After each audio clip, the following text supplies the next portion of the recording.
Hey everybody, welcome back to the channel. Good to see all of you. Today we're going to talk about the Pocketbook InkPad EO. And this device is a device I really wanted to be able to recommend, and I can't. But I'm going to tell you why in this video. It's not that it's a bad device. I just really don't see it as being competitive with a lot of the other devices out there. That being said, I'm going to give you a sense of why I don't see it as a device that's as compelling as some of the more advanced devices out there. So let's go ahead and jump into it, and I will see you here in a minute. The first thing that I want to say about this device is that the price is primarily the reason I can't recommend it. That's just the reality of it. At $579 on Amazon for a stylus that quite frankly I can't even find right now because I couldn't use it. It was just a piece of plastic that was so light and it felt so cheap that I don't understand what they were thinking in doing that. They could have combined it with a decent, still plastic stylus. I love the book styluses, style you see right here. Also, I love the Norris Digital Jumbo. To me, they might as well should have just not included one, but it also doesn't include a cover. So it's not so much the hardware itself of the device. It only has Android 11, but that doesn't bother me so much because that's what the Supernote platform is running on is Android 11. It's got a Kaleido 3 screen, so it's got the latest Kaleido screen. Now, it doesn't have all of the same features that you're going to get with the Books device. And obviously, the Books Super Refresh really changes the game up with that. So it's a combination of things that make this not worth recommending at that price point. And I think that's the biggest thing. If you're looking at a lot of these e-ink tablets that are out there right now, $179 for a 10.3-inch tablet with no cover, with a stylus that's pretty much unusable, and the fact that it's running I don't know for sure if Big Me was involved in the operating system, but from all of the videos I've seen, it looks a lot like a Big Me operating system, which is kind of a knockoff clone of Books with some differences and some things that they do better and some things they do worse. So, but we're going to go through, look at the device a little bit, and I'm going to give you kind of my sense of the good things about it. If you find one on the secondary market cheap enough to where it makes sense to purchase it, but I would not recommend running out and buying this brand new. And that's just me being honest as a reviewer and as someone who uses these tablets on the daily. It just isn't going to fit the bill for most of you because it's more expensive than what I consider some of the best tablets out there. So let's go ahead, look at the device, walk through kind of my frustration points, and then we will go from here. All right, so here we are with the Pocketbook EO, and I really can't say that this is overall a super bad device. I just think the price kills it, and I think that's a reason why I'm having such a struggle with this. Now, I did mention I got rid of their regular stylus. I was not a fan of it. I've been either using the Norris Digital Jumbo, which it looks like my nib fell out, so I won't be using that for this demo. So we'll go ahead and we'll grab the book stylus for this. And, I'll just walk you through a little bit of the interface. It's not going to be a super in-depth review because if you've watched any of the Big Me reviews, if you watched some of the books reviews, some of this interface is very similar. Big Me tends to clone off of books and then add in a few things here and there. It comes with Google Play right out of the box. It is pretty easy to get things onto the device, and it does have a Kaleido screen, and the screen does look pretty good. I mean, it does not look as good as the Note Air 5C, and when you look at the price comparison, this is more expensive than the Note Air 5C, and I just don't know how you justify that with an older version of Android and the fact that it doesn't have like Book Super Refresh technology. You get your notes interface. I've taken notes on this several times. I've deleted several and I've gone back in and tried to do it again. It's a decent interface, but nothing really to write home about as far as what it offers. It does have some AI tools that you can use, which include Smart Scribe, and you'll notice they talk a lot about the same things that a books device may. So Smart Scribe is one of them. You can do different templates, you can do layers, and when you go to share, you can share as a PDF, send by email, PNG, or share to another app, which is a nice function to have. And then you can go ahead and kind of play with your different apps on here. And then you can say always, like if I always wanted to share my notes out to Obsidian, for example, I'd be able to do. But let's go back into my notes one here that already had a template set up. Your pen tools are okay, but you don't have a ton. I mean, you do have shapes, which quite frankly, not really any of the color devices don't have shapes, but some of the other e-ink devices don't. You can enter text. So if you want to, you can enter in a text box and you can move that around. You can resize it. You can rotate it. You can hook up a Bluetooth keyboard to this. But let me kind of show you why, to me, this is not the best experience. So I'm using a better pen than it comes with.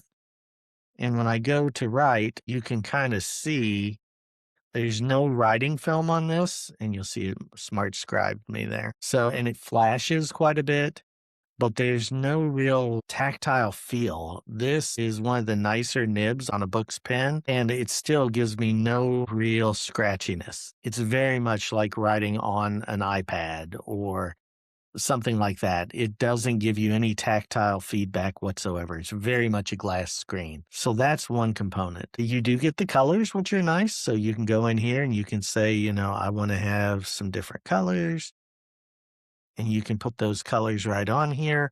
But again, the writing feel is not what you would expect on a premium e-ink device. That's kind of my biggest problem. You have your nav ball, which I actually kind of like, very much like books. And I guess that's my biggest contention here is if you're going to spend the money on a Kaleido 3 screen, why would you go with something that, quite frankly, is very heavy, very chunky, very thick? Yes, it has a speaker grill. Yes, it has an expandable storage slot. It has all of these things. It even has 4 microphones up here on top. But why would you go with something that's that thick, that heavy, and running Android 11 on a color device when Bix is cheaper and does all of the same things and more? And as clunky as the Books ecosystem can be, it's not near as hard to navigate as this one is. It's very much uh, a substandard experience for the money it costs. Now, again, if you could pick one of these up, it's kind of like the MobiScribe Wave thing. MobiScribe Wave was never worth $300 to me. It was never worth, over $300. But once it went on sale for 99 and 109 and $129, that's a great little device for that price point. If you could find this for $250, $300, you would be in a decent you would be at a decent price point for a device this size, because remember, 10.3 devices are getting bigger. The new Amazon Kindle Scribe is 11 inches now. If you wanted to go to gallery, you're looking at closer to 11.8 inches, I believe, on the Remarkable Paper Pro.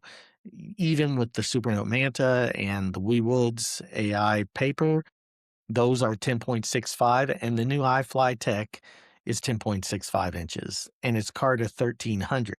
Now, those aren't color devices, but it just shows you the difference in the range that I think here Pocketbook is trying to compete with. And unfortunately, they just really can't. If you were looking for this to be kind of your all-in-one e-ink device with really good writing, you're going to be disappointed. If you want to use this more as a reader, this could be a really good reader. But again, is that worth that price point? My argument would be no. Would be that this is not the right device if you are wanting to have a full-on great experience. You can even see here, very limited tools within an EPUB. You can sideload. So if you go back to your apps, You can go into Kindle and read a Kindle. You can do a lot of different things, but it's very much not what you would expect it to be. It does have a camera, and I will give them credit for not making that protruding or having a big camera bump. I think that is good. I think the fact that it has auto rotate is good. The calendar's nothing really to write home about. It's not bad. You can do little sticky notes here, which is nice, but you can't really do much with them. And then you can see what you've read and what your notes are, although it's saying no notes for today, so it must only do creation date, kind of like the Supernote calendar. But you can't write on your actual days. It's a very limited interface. Now, that being said, it does have full Google Play, so that you can do some different things here. It's just not as good as you would want it to be, at least for me at that price point. And I know I'm mentioning price a lot. I apologize for that. I also think that I try not to be negative in my reviews. I try not to be overly down on any device, but this device just wasn't ready for prime time. It also hasn't had an update since October of last year. And so we're approaching 5 months since this was last updated. And that's just really not what you want to have in a device that costs that much money. I think if anything, that's the thing that worries me the most is the fact that it is $579 for this device. And for what you get, it's just not good enough. And I feel bad saying that because you want to be as positive as possible when you make these reviews.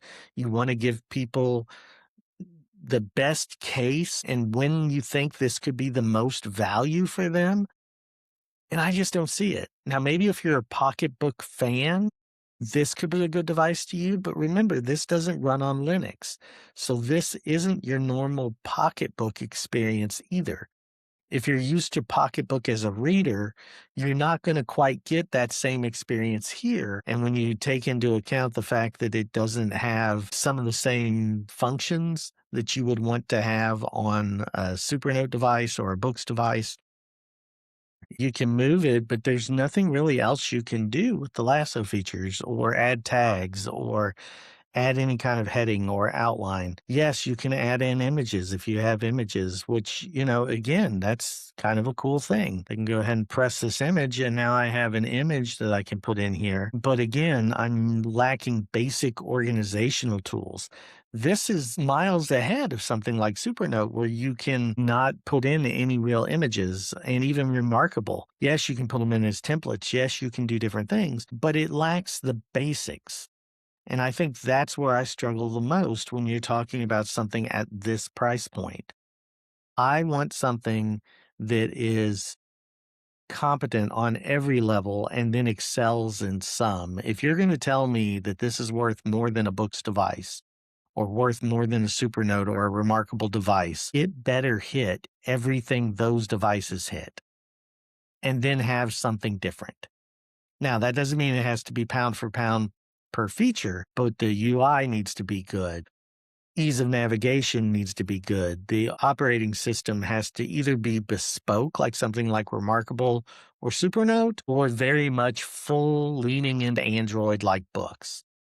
And they just haven't done that here. Again, I hate to be overly negative in a review. Hey, I appreciate Pocketbook sending this out for review. I really do. I tried to live with it. I tried to use it. And it's not easy to do. Everything is segmented. Everything is in a different bucket. And it's just very difficult for me to be able to make a recommendation to use a device like this. It just doesn't work for me. Let's go ahead, hop over and have one more quick summary, and I will see you here in just a second. Hey, everybody. Thanks for hanging in here with this video. I really am sorry that it was so negative or not as positive as I try to be with these devices. But with something like this, with something that is saying that it is worth more than all the competitors out there in this size format and with this type of a screen. Yes, it has auto brightness. Yes, it has Kaleido 3 and color. Yes, it has global handwriting, which I didn't show in this video because I've shown that before. Yes, it has a lot of things, but what it doesn't have is basic functionality. And what it doesn't have is something that would allow me to, in good conscience, say to you or someone wanting to buy this device that it's worth more than the Note Air 5C or any other Kaleido 10.3-inch device out there. Yes, it has EMR, but so do they. Yes, it has speakers, but so do they. Yes, it has microphones. Again, so do they. And the Note Air 5C has a keyboard case and it has expandable storage, just like this device. Then you add to that BSR, a writing film. This doesn't have any of that. And I think those are the things that really caused me to make a video I normally wouldn't make. Usually I would just say, this isn't the device for me. I don't want to blast it. I don't want to be overly critical. But you're approaching $600 for a plastic pen that feels awful and for a device that feels generations behind. Even though it has Kaleido 3, it isn't the best implementation of Kaleido. Even though it's got a decent build quality, it's older build quality. It's got an older version of Android, which on a bespoke device like the Supernote doesn't really matter. But when you're leaning into the Android ecosystem and the Google Play ecosystem, you need to have a more recent version. So again, thank you all so much. Hopefully you don't find this too negative. Hopefully you like this brand of kind of raw honesty about the device. I can't recommend every device, but in this case, I wholeheartedly would not recommend this unless you find it really cheap on a secondary market. Then maybe. But until next time, thank you all so much. Drop your comments down below. Let me know if I'm off base on this one. Let me know if you completely disagree or if you completely agree. And until next time, keep moving forward. I will talk to you soon. And thank you so much. Bye now.